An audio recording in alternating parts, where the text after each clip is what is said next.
Hey, guys and gals, ladies and gentlemen, boys and girls, men, women, gentlemen, ladies, everyone who is here to watch, welcome back to another episode of the Christian Apologist podcast.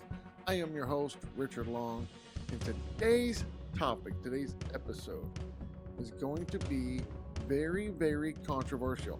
I'm probably going to lose subscribers, I'm probably going to lose followers, I'll probably lose some Patreons, but I believe it to be the truth, and so that is why we are here, isn't it? Is to learn the truth, to speak the truth into existence.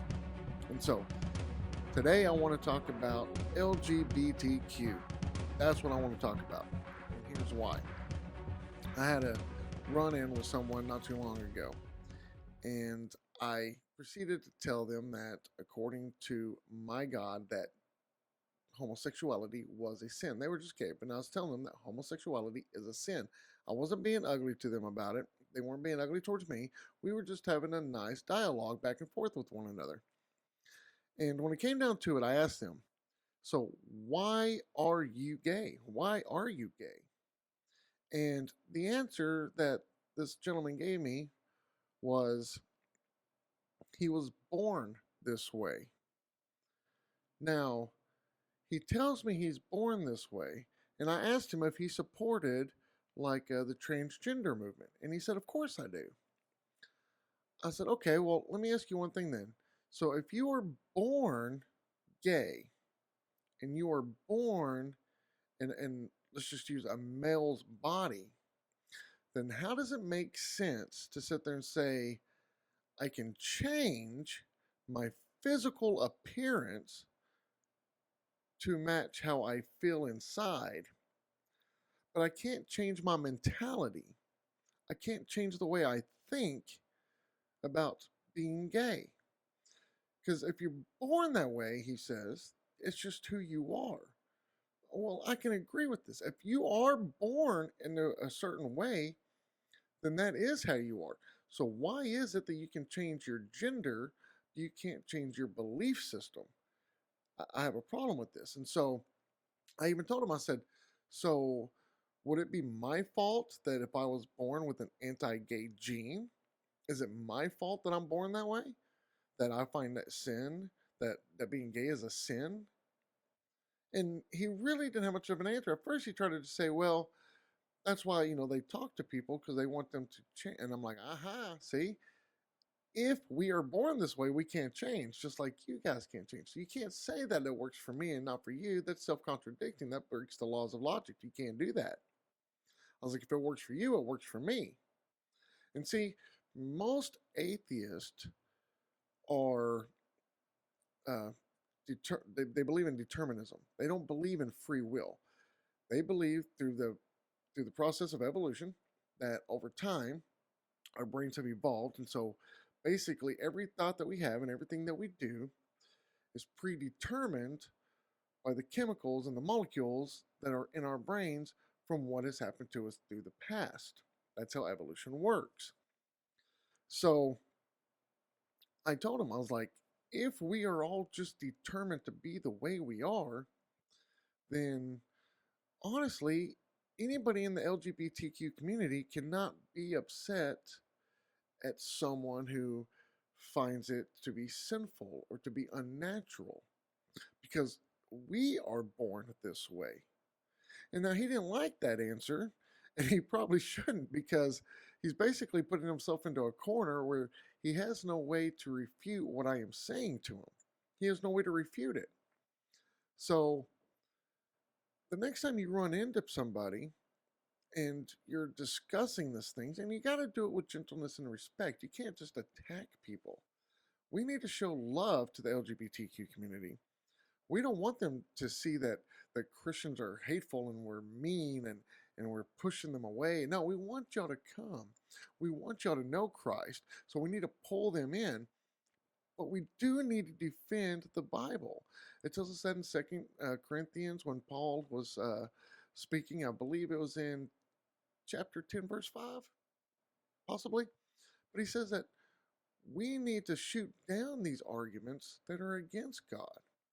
And of course, 1 Peter 3:15 says that we need to be able to give a defense for why we have our faith and hope in Christ. And so it is our job to correct people.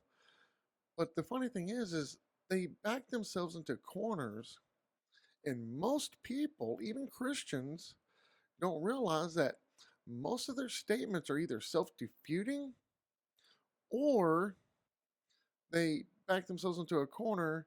And so when the Christian tries to use the same logic as uh, an atheist or as the LGBTQ, then they find themselves without an answer. So I would like to know what your thoughts are on this. I'd like for you to leave comments down below. Tell me if I'm wrong. Tell me, what you see wrong with that. Tell me if you think that's true. Tell me if you think that's helpful for you to use. Tell me if you are atheist or a part of the LGBTQ community. Leave a comment down below and let me know your thoughts. I am not opposed to having comments on there. Now, let's not get all ugly about it and start attacking me or anything, because I won't even respond to those. But if you're generally wanting to conversate and have a dialogue with me, then let me know. But as of right now, I don't see why. For one, I don't think you're born that way. I think everything is free will. I don't believe in determinism. Okay, I believe we all have free will. I think God gives us free will. That I believe, and that's a whole different episode. That's a whole different podcast. That's a whole different YouTube video that we can get into much, much later on. And if you leave comments, we can talk about it later.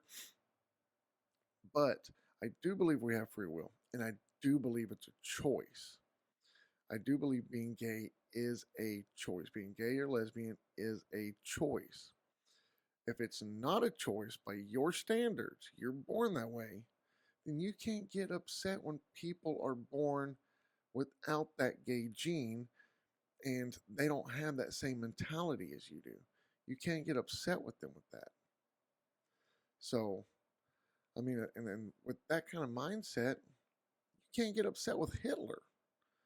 I mean, Hitler was against the gay homosexuals, he was against the Jews.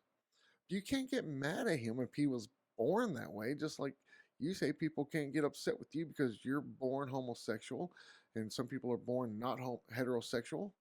So, with that mentality, you really need to think about what you're saying before you say it. So, if everything is truly predetermined, then why should we believe anything any of us think or say?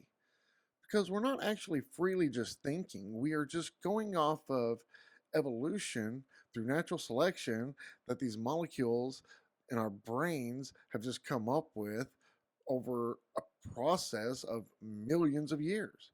It's not as if we actually came to these conclusions on our own if we don't have free will. It was determined for us to have these thoughts. So determinism doesn't work. It does not work. And to sit there and say certain things are predestined to be certain ways, it just defeats itself. It's self defeating. It it's not even worth like a couple of nickels rubbing together. You know what I mean? I mean, we have to have free will. You freely came to watch this YouTube or listen to this podcast. You freely chose to do that.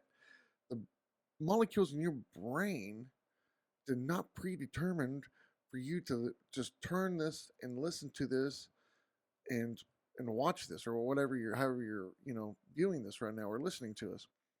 It's all through free will, and free will is only given through God. And the reason God gives us free will, it's not because he wanted us to go off and sin, but he wanted true love, and love by definition has to be freely given. Now unfortunately, we take that free will and we sometimes do horribly bad things with it. Horribly bad things. Christians alike, we are no exempt from that. We are not exempt from this. I mean, even the Christian crusades, and you hear a lot of atheists bring that up, like we do a lot of bad things, or and you see in the uh, pastors sometimes and Christians sometimes, you see it on the news, you see it everywhere that they commit some horrible things You can't judge Christianity by the acts of what people do. You can't judge something by the acts of how people, either how they interpret it. You got to judge Christianity by how it was meant to be, how it was designed to be. It's like me saying, like I'm going to grab this cup here and I am going to start beating down a nail with it. And I'm like, oh, this is a horrible hammer. Well, that's because it's not a hammer, or it's a horrible cup. Well, it's not a horrible cup. As a cup, it's doing what it's supposed to do. It's not made to hammer in nails. So you can't judge Christianity on the way some people use it and some people translate it. You have to judge it for what it was intended for.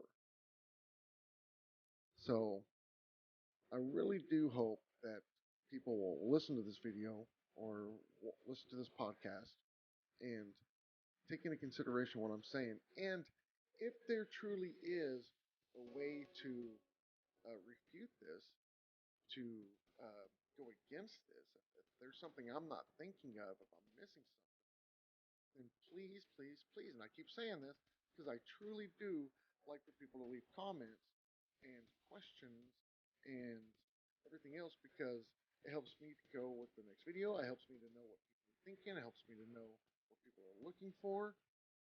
So please do that. And till next time, I guess, guys, you all have a very blessed week and God bless.